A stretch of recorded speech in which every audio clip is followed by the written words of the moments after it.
Dewey. I'm a licensed practitioner at the Center for Spiritual Living, Santa Rosa, and I do spiritual coaching, and one of the things I love to do is prayer. It's called Affirmative Prayer or Spiritual Mind Treatment. And there's 5 steps that are standard in this kind of prayer. And so I'm going to go over those. But today, before we go over the 5 steps, before you pray, you need to know what your purpose is. You need to know what you want to pray for. So just like getting in the car and knowing where you want to go, if you have a specific destination, it's good to know where you want to go, and you program that into a GPS or you look it up on the map, and that's how you get where you want to go. Well, with spiritual mind treatment, you want to know where you want to go. And so the first part of knowing where you want to go, what your destination is to clarify what you want. And so clarifying the emotions separate from the circumstance or the facts of the situation. The emotions are what get you there. Those emotions are there to alert you, whether you're frustrated with something, angry with somebody or a situation, whether you're sad about something, whether you're afraid of something. All of these are things that that are there to alert you that you have something up that you want to change. And so once you have that emotion, that's your cue, my cue, our cue, to sit down and to look at what the situation is and what I want that's different, how it's not serving me, and what I would prefer. And so, of course, we can't change other people, but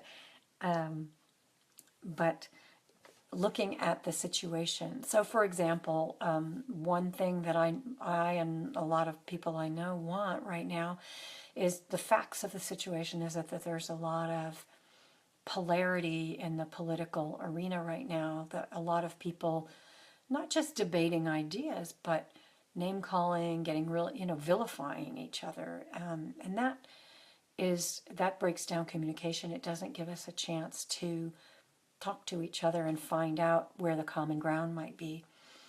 And whether you think there's common ground or not, I know for myself, I think that what I want is peace of mind. I think we all want peace of mind. So whichever side of the political debate you are on, whatever party we all probably want peace of mind in our lives, and safety and security. We want the same things.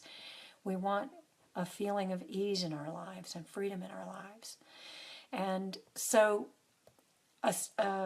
if I'm looking at what's on social media, what I see out there in terms of people name calling and being upset with each other, my prayer for that would be to have peace of mind within myself, so that I show up in the world in a way that does not perpetuate that, and that my life, my inner landscape, and the reality around me is peaceful and is reasonable and all those kinds of things. And so I'm talking about what I want, not what I don't want. I'm talking about what I want. Because if I talk about, I hate this turmoil, I hate all this name calling, it's just so wrong, and this person's bad, and how could they do that? And well, that's feeding into what I don't want. And the subconscious mind is just absorbing all of that and not necessarily looking at the fact that you don't want it. It just knows you're focusing on that. And so that's why the part of purpose is to look at what I do want, or what we do want. So I want peace of mind.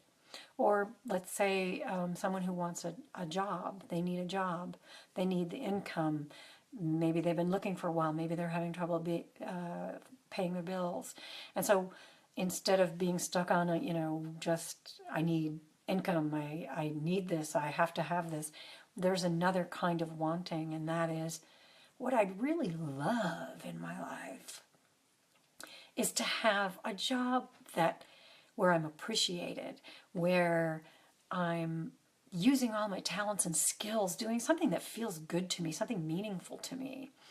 And I'm working in a place where I love the people I work with. I love whatever the setting is, whether it's an office, outdoors, whatever. I love that, and my supervisor, my boss, whoever appreciates me. And so my prayer treatment, my prayer request, or my purpose there might be that the perfect employer who needs exactly what I have to offer, the skills, the talents, the abilities that I have to offer, the conscientiousness that I have to offer, is looking for someone just like me. There's someone out there, an employer who needs that and is just looking for me, and that turns it around. I guess you could do the same thing with a relationship too.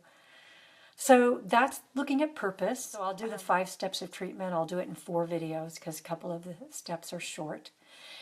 Just to give you a preview, the steps are recognition, unification, realization, thanksgiving, and release.